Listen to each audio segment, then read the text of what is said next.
देखिए, प्रदेश कांग्रेस में इन दिनों जो राजनीतिक उछाल जो है वो रुकने का नाम नहीं ले रही है। पहले राजनांदगांव में दाऊद सुरेन वैष्णो जी के द्वारा भूपेश बघेल पे आरोप लगाया गया, और अब अरुण सिसोदिया साहब ने बड़ा आरोप लगाया है कि 5 करोड़ 79 लाख रुपए की लेन देन हेरा फेरी हुई है। इसको लेकर अब बीजेपी भी तंज कस रही कांग्रेस पे, हमला हुआ है काफी। खुद अरुण भैया हमारे साथ मौजूद है, बात करेंगे। भैया, 5 करोड़ 79 लाख की हेरा फेरी का आरोप कौन किसको लिया लिया है, कौन किसको दिया है, विस्तार से बताएं। देखिए, कांग्रेस पार्टी का एक एग्रीमेंट उसमें पिछले 1.5 महीने पहले वायरल हुआ मीडिया में और अखबारों में छपा भी 1.5 से 2 महीना पहले कि 5 करोड़ 79 लाख रुपए की देनदारी हुई है और उसका एक एग्रीमेंट हुआ है कि सोशल मीडिया मैनेजमेंट के नाम से ये भुगतान करना है। उस कंपनी का नाम जो था टेसू मीडिया लैब, जो कि गाजियाबाद के एड्रेस पे है और जिसका जो ओनर है वो पूर्वांशु वर्मा करके है। और जो राम गोपाल अग्रवाल जो हमारे कांग्रेस पार्टी के कोषाध्यक्ष है, उनके द्वारा एक एग्रीमेंट करके वो भुगतान और देने की नियम और शर्तों के हिसाब से तय किया गया। जबकि एक दैनिक जागरण अखबार और नई दुनिया के अखबार के द्वारा ये बाकायदा स्पष्ट उस अखबार में लिखा गया कि इस पते पर कोई भी कार्यालय संचालित नहीं है। तो ये बड़ा प्रश्न चिन्ह है कि फिर किसको भुगतान किया गया और किस एवज में भुगतान किया गया। कार्यकर्ताओं की मेहनत का, गाढ़ी कमाई का पैसा किस एवज में और किसके कहने से और किस लिए भुगतान किया गया। तो ये विषय एक कांग्रेस का कार्यकर्ता होने के नाते, जिम्मेदार नागरिक होने के नाते मैंने प्रश्न उठाया कि, और वो सारे चीजों को संकलित करके जितने भी दस्तावेज थे मैंने प्रदेश अध्यक्ष और राष्ट्रीय अध्यक्ष को भेजा कि इस पे संज्ञान में लेते हुए इस पे कमेटी बनाकर कि ये जायज पैसा है, नाजायज पैसा है, किस तरीके से अपने लोगों को ही गवाह बनाया गया। गवाह तो हमको भी बनाया जा सकता था, हम पीसीसी में थे। गवाह तो और किसी साथी को बनाया जा सकता था, पर गवाह भी अपने लोगों को बनाया, भुगतान भी अपने लोगों को कर दिया गया और साथ ही साथ भुगतान करने वाला भी वो एक ही कोटरी के व्यक्ति लोग थे। तो कांग्रेस कार्यकर्ताओं के पैसे के बारे में पूछना मेरी जिम्मेदारी थी, मैंने पूछा।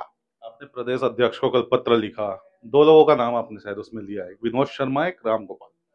उनका क्या हिसाब किताब है? देखिए, वो ऐसा जानकारी मिला कि वर्मा जी के सुपुत्र है वो, और दूसरा गिरीश देवांगन जी उसमें गवाही हैं और रामगोपाल अग्रवाल जी ने भुगतान किया है। तो जब एक कंपनी वहां है ही नहीं, और दूसरा जो अमाउंट या जो राशि जो दी जा रही थी वो भी प्रश्न चिन्ह है, वो भी एक बड़े क्वेश्चन मार्क के घेरे में है कि मुख्यमंत्री जी का उसमें लिखा है कि 10 लाख रुपए प्रचार के लिए लगेगा, 6 लाख रुपया इंडियन नेशनल कांग्रेस छत्तीसगढ़ के लिए ऊपर लगेगा और 3 लाख रुपए आपके मोहन मरकाम जी उस समय प्रदेश अध्यक्ष थे उसके ऊपर लगेगा।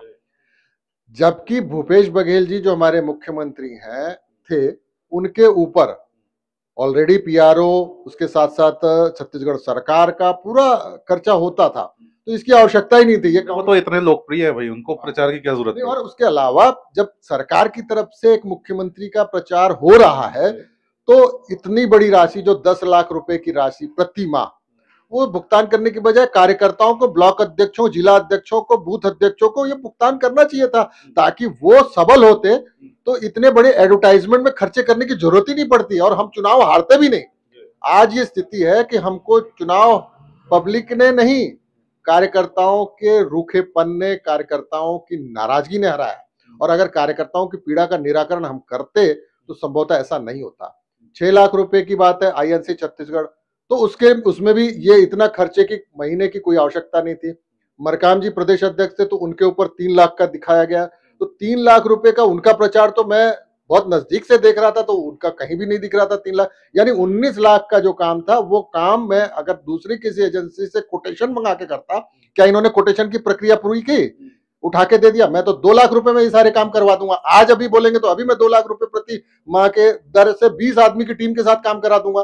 तो 19 लाख देने की क्या आवश्यकता थी? एक ब्लॉक अध्यक्ष को, एक बूथ अध्यक्ष को, एक जोन अध्यक्ष को, एक जिला अध्यक्ष को, एक अगर हम ये सहयोग करते तो निसंदेह सरकार 72 नहीं, जो हम 75 का नारा दे रहे थे वो भी पूरा होता।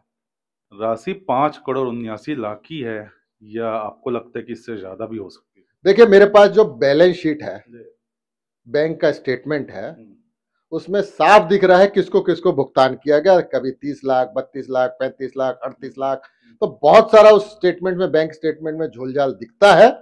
और मैं तो बार बार इसीलिए बार बार कह रहा हूं कि इसकी जांच प्रदेश अध्यक्ष जी एक टीम बनाकर, जिसमें कि उपाध्यक्ष हो, महामंत्री हो और न्यूट्रल लोगों को कमेटी बनाकर 3 लोगों की जांच कराए और ये पैसे इनके वापस मंगाए जाए, इनसे लिया जाए। रिकवरी को काम तो हुआ नहीं, और वैसे भी कॉन्ट्रैक्ट में ये होता है कि काम नहीं होगा तो पैसा, किसी ने क्या सर्टिफाई किया कि आप, जैसे जॉब सेटिस्फैक्ट्री सर्टिफिकेट होता है, अगर कोई काम करते हैं, आप ठेका लेते हैं या कोई भी, तो क्या किसी ने जॉब सेटिस्फैक्ट्री सर्टिफिकेट इशू किया किस? और दूसरा, जैसे चेक की बात आ रही है कि प्रदेश अध्यक्ष का भी चेक में साइन होगा, तो वो तो एक सिस्टम है। मैं भी अगर कोई काम कर रहा हूं तो मैं घर में चेक साइन करके छोड़ देता हूं, बाकी जब पेमेंट होती है तो दूसरा व्यक्ति साइन करके रिलीज कर देता है। तो ये कहना कि, और दूसरा, मुख्यमंत्री जी थे, उनके संज्ञान में था उनका कहना है, तो ये तो मेरे को बड़ा हास्यास्पद लगता है कि इतनी बड़ी बात उनके संज्ञान में थी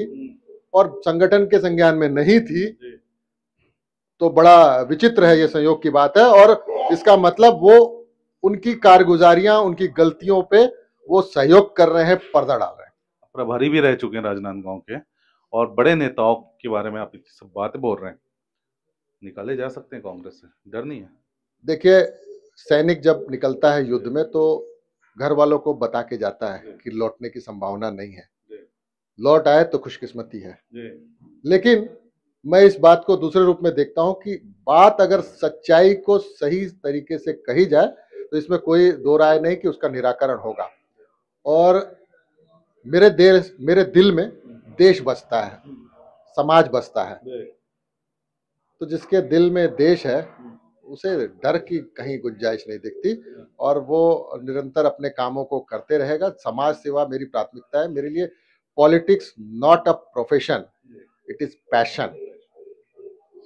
भूपेश बघेल साहब ने कल एक बयान जारी किया जिसमें कहा कि जो पार्टी के बारे में गलत बोल रहे हैं वो सारे बीजेपी के स्लीपर सेल है। स्लीपर सेल है क्या? देखिए, ये तो बहुत हल्के शब्द हैं, और उस स्तर के व्यक्ति को इस छोटे शब्द का प्रयोग नहीं करना चाहिए। उन्होंने मुझे स्लीपर सेल नहीं कहा, उन्होंने हर उस कांग्रेसी कार्यकर्ता को स्लीपर सेल कहा जिसने उनको जिताकर मुख्यमंत्री बनाया, कांग्रेस की सरकार बनाई। तो ये प्रदेश की जनता, छत्तीसगढ़ की जनता बहुत समझदार है, और कौन स्लीपर सेल है कौन नहीं है ये डिसाइड करने का उनका अधिकार नहीं है। और कार्यकर्ताओं को अगर आप स्लीपर सेल कह रहे हैं तो मुझे ऐसा लगता है कि कार्यकर्ता कहीं आपको स्लीपिंग मोड में न भेज दें। आप आज आए हुए हैं, दाऊ सुरेंद्र वैष्णव से मिल रहे हैं, दोनों क्रांतिकारी कदम उठाते हुए कांग्रेस के बड़े नेता भूपेश बघेल के खिलाफ लगातार बयानबाजी कर रहे हैं, कुछ बड़ा होने वाला है क्या? देखिए, सांच को आंच नहीं होती है, और हम तो सिर्फ चाय पीने आए थे और पाताल भैरवी माता के आशीर्वाद लेने आए थे कि छत्तीसगढ़ से भय, भ्रष्टाचार, इस सबका खात्मा करें, और जो गलत कर रहे हैं उनके ऊपर अपनी कुदृष्टि जरूर डालें। आखिरी सवाल, पिछले दिनों भूपेश बघेल ने भी एक आरोप लगाया था कि बीजेपी जो है वो हमारे नेताओं के संपर्क में है, हमारे नेताओं को अपने पाले में लाने की कोशिश कर रहे हैं, और उसके बाद लगातार देख रहे हैं कि आप आ गए, लेटर आपने लिखा, सुरेंद्र दाऊ मन से भूपेश बघेल के खिलाफ बोल रहे हैं, तो बातें उनकी कहीं ना कहीं सही दिखती हुई दिख रही है। देखिए, प्रश्न ही नहीं उठता। मैं तो भिलाई में रहता हूँ, और भिलाई में बड़े दिग्गज भाजपा के भी रहते हैं, कांग्रेस के भी रहते हैं, और दुर्ग जिला वैसे भी बहुत ही चर्चित जिला है, जिसके 6 लोग आज लोकसभा लड़ रहे हैं विभिन्न जिलों में, तो बहुत मजबूत कांग्रेस का गढ़ रहा है। हमें किसी की आवश्यकता नहीं है, हम बात को अपने ही पार्टी के, अपने ही मंच पे, अपने ही नेताओं के संज्ञान में ला रहे हैं ताकि कार्रवाई हो। और रही बात किसी के संपर्क में, तो मैं आपको बता दूं, मेरा आज तक किसी भी भाजपा के नेता से, सांसद से, मंत्री से कोई बातचीत नहीं है, ना मैंने आज तक किया। मैं तो अपनी पार्टी के आगे बढ़ाने के लिए मैंने 2-2 मकान बेच दिए, मैंने घर बेच दी, गाड़ी बेच दी, मैंने अपनी नौकरी गंवा दी लोगों की सेवा के लड़ाई लड़ते लड़ते, मैं जेल चला गया शिक्षा के अधिकार कानून को लड़ते लड़ते। तो मुझे जब जेल जाने से डर नहीं लगा, तो ये सब चीजें छोटी हैं, और मैं, ना मुझे भाजपा डरा सकती है, ना मुझे, मेरे को सच बोलने से कोई और डरा सकता है। मतलब लगातार जो कांग्रेसी भाजपा में प्रवेश कर रहे हैं उसमें आपका नाम नहीं आएगा? नहीं नहीं, बिल्कुल सवाल नहीं उठता। और फिलहाल तो सच्चाई को सामने लाना है, और कांग्रेस के कार्यकर्ताओं को जिस तरह से स्लीपर सेल कहा गया है, उस स्लीपर सेल का माकूल जवाब उन व्यक्तियों को देना है जो इतने हल्के शब्द का प्रयोग करते हैं। आखिरी सवाल, सुरेंद्र दाऊ को जान का खतरा बताते हुए उनको सुरक्षा दिया गया, आप भी मांग करेंगे ये सुरक्षा? बिल्कुल, मेरा भी ऐसा सोचना है। मैंने आज मैं कल रात को इस बात का चिंतन कर रहा था, क्योंकि बात जब आती है क्राइम, करप्शन और कैश की, तो स्वाभाविक है कि खतरा तो रहेगा। तो मैं भी आज एसपी और गृह मंत्री जी और हमारे स्थानीय सांसद जी को लिखकर मैं मांग करूंगा कि मुझे सुरक्षा मुहैया कराई जाए, क्योंकि दिन रात हम लोग जनता के बीच में रहते हैं, तो सुरक्षा तो मांग करूंगा मैं। तो ये थे अरुण साहब, अरुण सिसोदिया साहब, जिनका साफ तौर पर कहना है कि मैं कांग्रेस का कार्यकर्ता हूं और कांग्रेस के साथ ही रहूंगा। इन्होंने कहा है कि मेरी जान को भी खतरा है और मैं सुरक्षा के लिए एसपी साहब से मुलाकात करूंगा। जो कांग्रेस की अंदर कला की जो लड़ाई शुरुआत हुई है, ये इसका खात्मा कहां तक होता है, ये जानने के लिए बने रहिएगा 10 समाचार के साथ। साहब राम।